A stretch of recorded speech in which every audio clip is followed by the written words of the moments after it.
Green Schwarzer. Truth be told, we don't want this war to drag on any more than you do. Really? We only acted as we did due in part to our dearly departed Chancellor's behavior being far too unreasonable to justify turning a blind eye. He garnered the trust of His Majesty, and in turn misused that trust. He flagrantly disregarded this nation's beloved culture and traditions, treating Erebonia as if it were his own personal property. Surely you too noticed this. Well...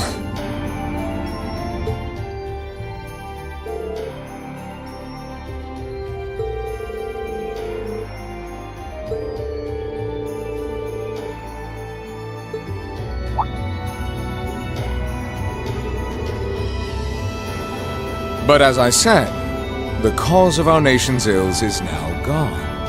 Now, all that remains is to turn back the hands of time just a touch, and the good old days of the Empire will be upon us once more. The key to this bright future lies in putting aside our differences and joining hands. Am I wrong? I'm afraid that yes, you are. Do you honestly believe that people can so easily put aside their differences after all the Alliance has done? You occupied Heimdall and effectively took every one of its citizens hostage, imprisoned the Imperial family. And let's not forget how you're now in league with the enemy nation responsible for the destruction of Gorelia Fortress. After all that, the Imperial army would never bow their heads to the likes of you, even if the rest of the population did. My word! I'm afraid there's been a terrible misunderstanding. The Imperial family is simply under our loving protection. They certainly haven't been imprisoned.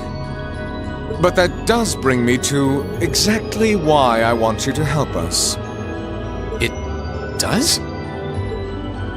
The Azure Knight is already on our side. But if we had your Ashen Knight as well, that would mean we'd have two of the great knights of Erebonian legend to put into play. Couple them with our Panzer Soldats, and the Imperial Army's armored divisions would cower before us. You may not find us winning the war ideal, but this union benefits everyone more than carrying on until our inevitable victory, I don't think it's that simple. I beg to differ. The presence of Soldats units on a battlefield makes a tremendous difference. What they may lack in firepower and armor compared to tanks, they make up for in mobility and versatility. But more important than even those factors is the psychological impact they have on our opponents. Well...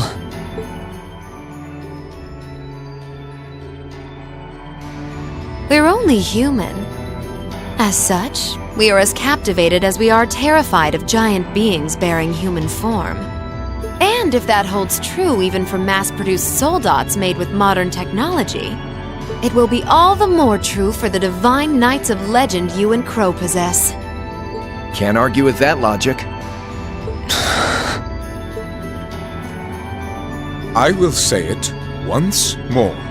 Gileath Osborne is dead. And with his death, all that's left to be done is end this ridiculous war and return order to the Empire. Only then will everything be as it should. That includes both your pleasant academy life and the peaceful days of darling Elise and her friend the princess. Are you trying to... Whatever you ultimately decide, their safety is guaranteed. I would ask that you promise him this, if nothing else, Your Grace. But of course, I'm not a monster. Rufus... We may stand on opposite sides of this conflict, but I still sit on Thor's board of directors. And in that capacity, I suggest you consider carefully the choice before you. After all, every soldier must decide for himself whether a cause is worth fighting, perhaps even dying for. I look forward to hearing your answer.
All that's left to be done is end this ridiculous war and return order to the Empire. Only then will everything be as it should. That includes both your pleasant academy life and the peaceful days of darling Elise and her friend the princess. I suggest you consider carefully the choice before you. After all, every soldier must decide for himself whether a cause is worth fighting, perhaps even dying for. I look forward to hearing your answer.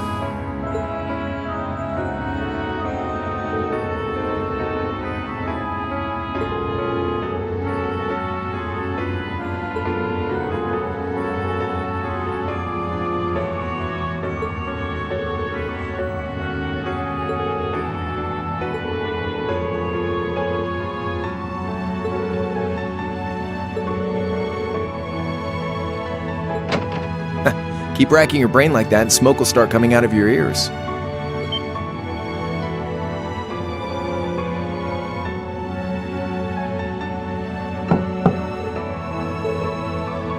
Hey now, no need to give me that look. I figured I was gonna find you busy thinking everything over like your life depended on it. And what do you know? I was right.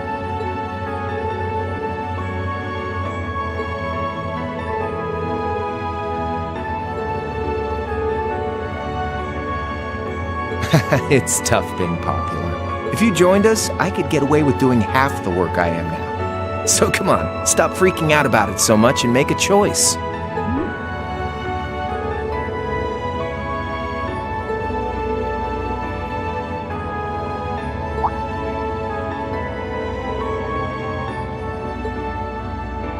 Grub, of course. Kinda early, but I brought you your lunch. Mind if I join you?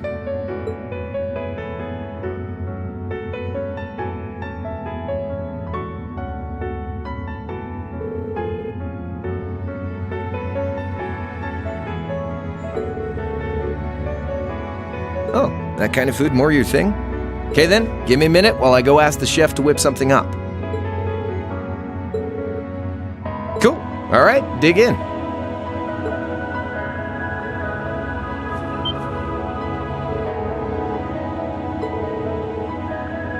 Yeah, they're called fish burgers. Pretty good, right?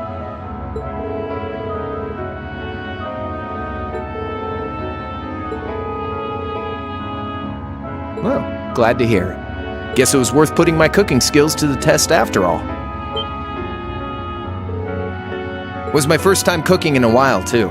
Sharon could probably do better, though. But I wanted to give it a shot anyway. This stuff was like soul food back in Dry, where I grew up.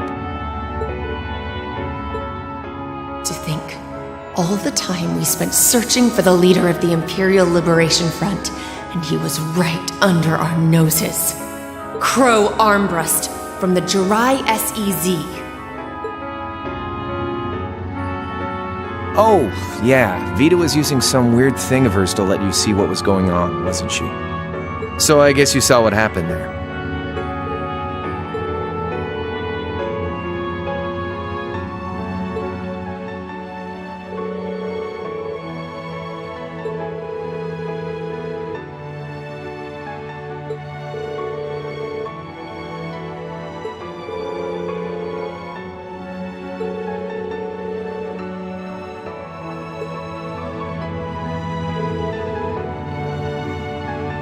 Yeah, by pure coincidence.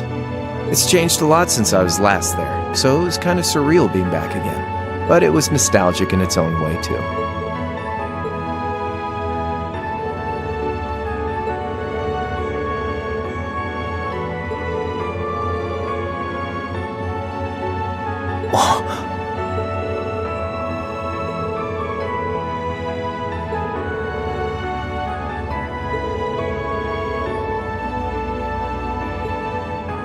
Where's the fun in prying into a guy's past? Save all that talk for your number one in class. Who's the lucky girl anyway? Elisa? Laura? Emma? Fee? And don't tell me it's Milliam, because, you know,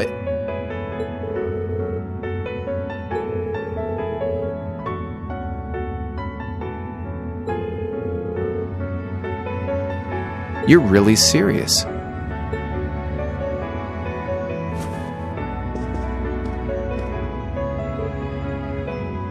My past really isn't that big of a deal, you know. It's got nothing on yours, that's for sure. If you find yourself thinking that's all when I'm done, well, I warned you. So, you really want to know? All right, you win. Like I said, it's just your run-of-the-mill sob story. Pick up any history textbook and you'll probably find a dozen others just like it. It's the kind of story that's so common no one bothers to remember it, like it never even happened. Back in those days, Jirai was known as Jirai City. It was a city-state off the coast of northwest Zemuria that prospered through maritime trade with West Erebonia, Northumbria, and Remiferia. It had a population of around 150,000 people, so it wasn't exactly a big place or anything. Because of that, the surrounding nations left it alone and let us live out our days in peace. We were pretty fortunate, all things considered. Until about 20 years ago. That was when the Northumbrian disaster struck, and much of the Principality of Northumbria was turned to salt.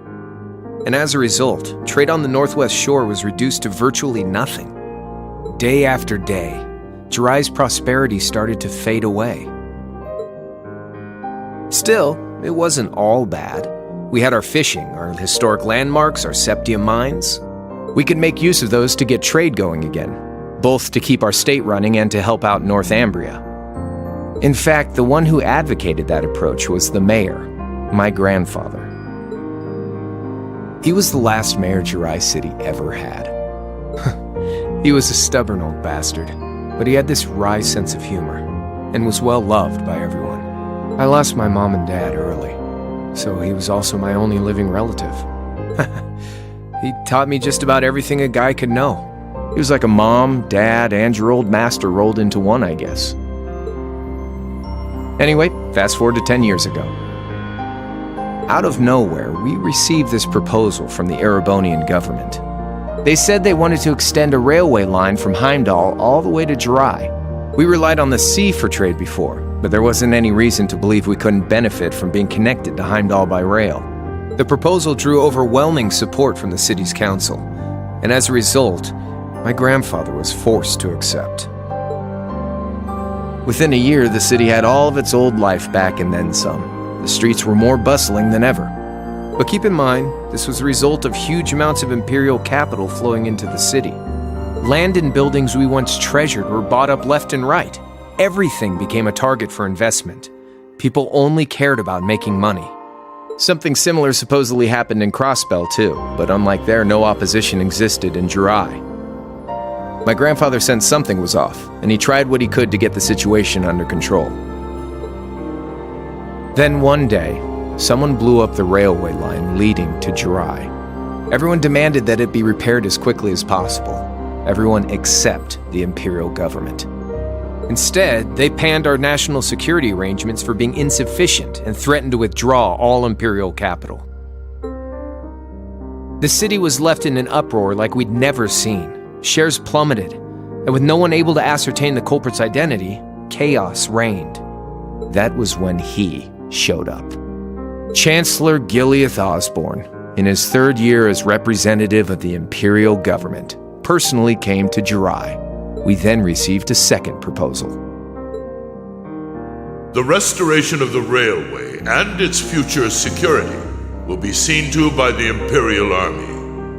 In return for our continued assistance in safekeeping, Jirai will come under the wing of our glorious empire and attain even greater prosperity as a special economic zone. The timing was too good to be true, really. Realizing this, my grandfather staunchly opposed the idea. He tried everything he could to convince the city's council to reject the offer. Unfortunately, once you taste the sweet fruit of prosperity, it's hard to want to go back. The council, made up of influential merchants and all their greed, jumped at the offer.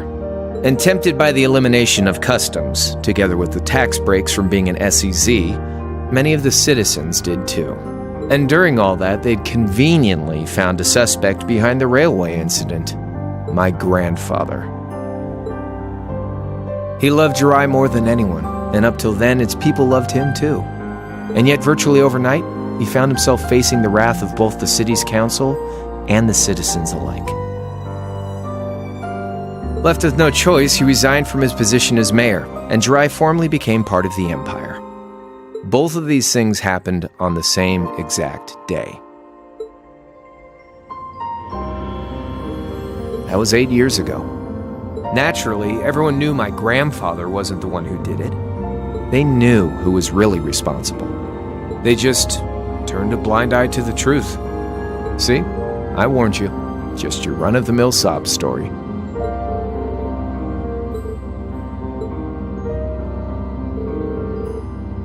One day, he just up and died. Once he resigned, the whole affair with the railway getting blown up was all but forgotten. He lived comfortably in retirement for about half a year, fell ill, and that was that. He just lost the will to go on, I guess. Like I said, he was the only family I had. I mean, I had plenty of friends even then, but I chose to leave it all behind. I was 13 at the time. I wandered the land, doing whatever I had to get by. That was when I met old Cayenne, who happily indulged my hatred for the Chancellor. And with his financial backing, I went out with the goal to find others who were just like me. That was the beginning of the Imperial Liberation Front. Gideon, Scarlet, and Vulcan were among those I recruited. I had also met Vita then. I only knew her as the woman who would often come to see Cayenne. She guided me to a place below the city of Ortis, and there slept the Azure Knight Ordine. One after another, I overcame the same trials you did with your friends, but alone. And once I'd proven myself worthy, Ordine accepted me as his awakener. That was 3 years ago. I was 16. My preparations complete, I concealed my background and enrolled in a military academy near the capital. Everything I did for the sole purpose of taking the Chancellor's head.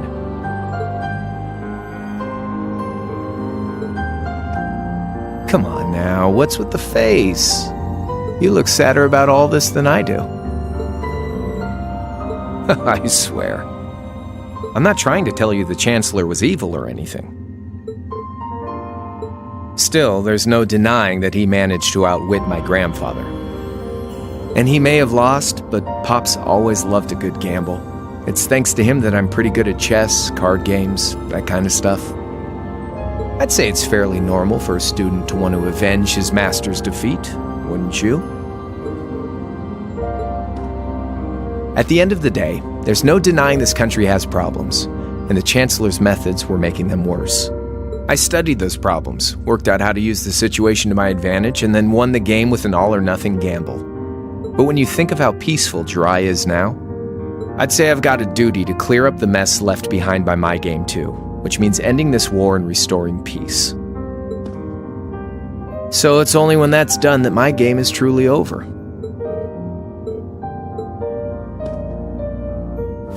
I don't want whatever your decision is to be influenced by my past, okay? Like Rufus said, you need to think long and hard about what it is you're fighting for. For you, more than anyone else.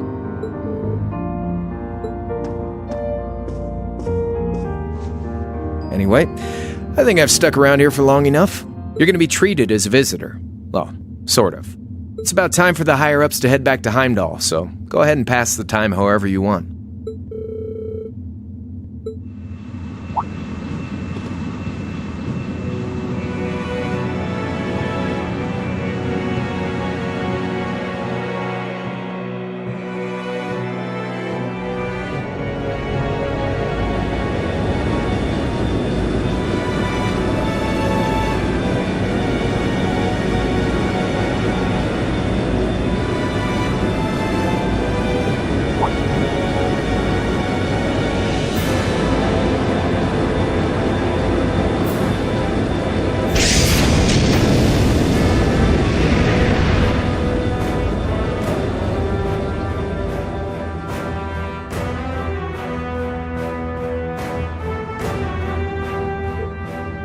There'll be no guards outside your room, so if you want to try and escape, be my guest. Just keep in mind that some members of Ouroboros and Zephyr are on board too, not to mention me, Scarlet, and Vulcan. So if you're up for a gamble of your own, get ready to take all of us on.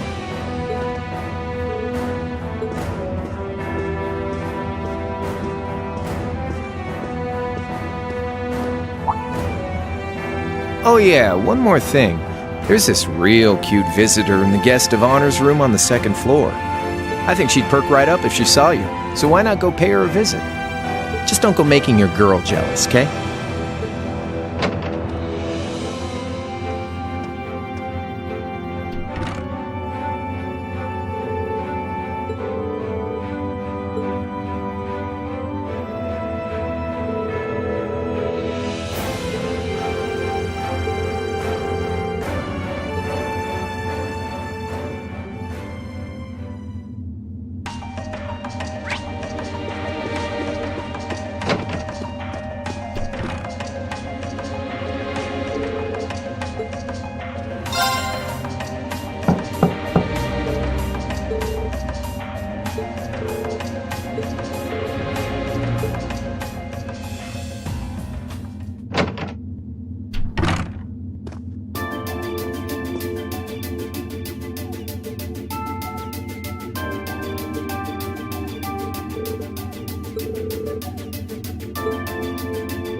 Good day to you, Reinschwarzer.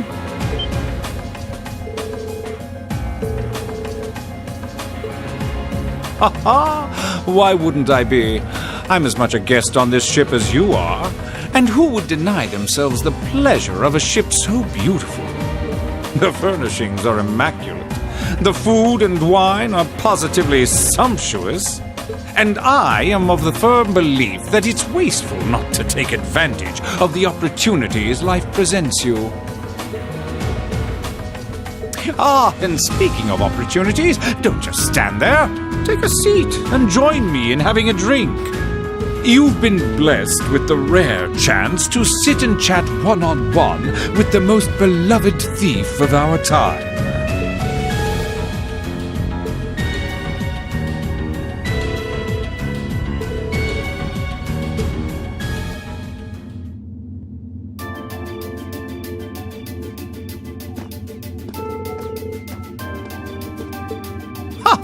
Indeed, there are few even among royals whose palate is so refined as his. Between our shared love of beauty and fundamental difference of opinion on the nature of love, he forever remains an endless source of entertainment for me.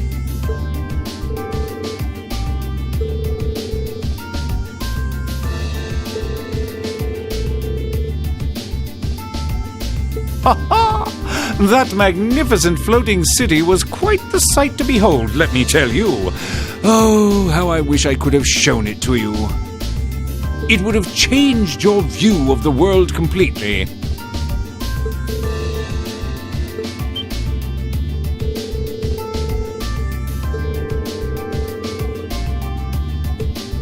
Ha ha! A thief of my caliber can steal much more than objects, Reen. There, I was able to steal much of your time and your interest. Perhaps I stole your heart as well.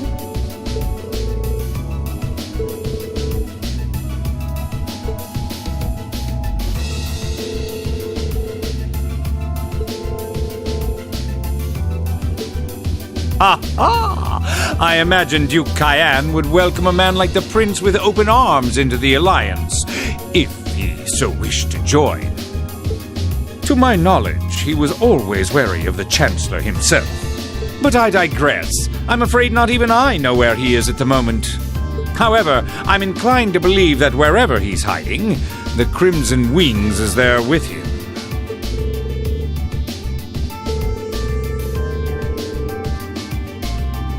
But think, these kinds of things are simply what the great nobles of this country have always done. The War of the Lions, too, was brought about by numerous families of some standing backing potential successors to the throne.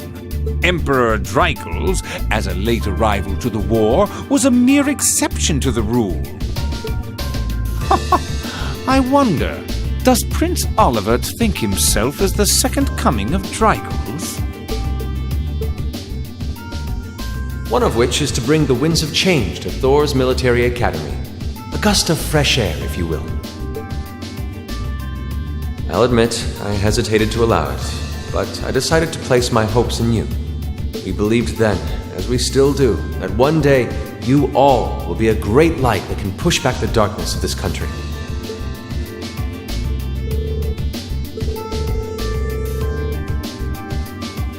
Oh, do tell.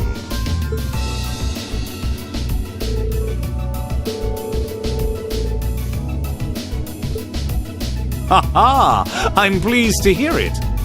I will be waiting at the edge of my seat to hear which path you choose. Join us, and you'll be warmly welcomed.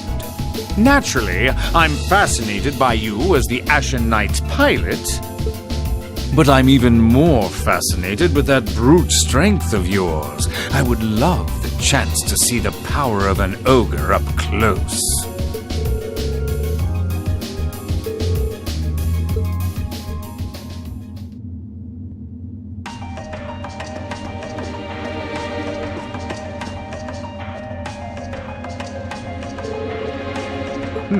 We got a visitor?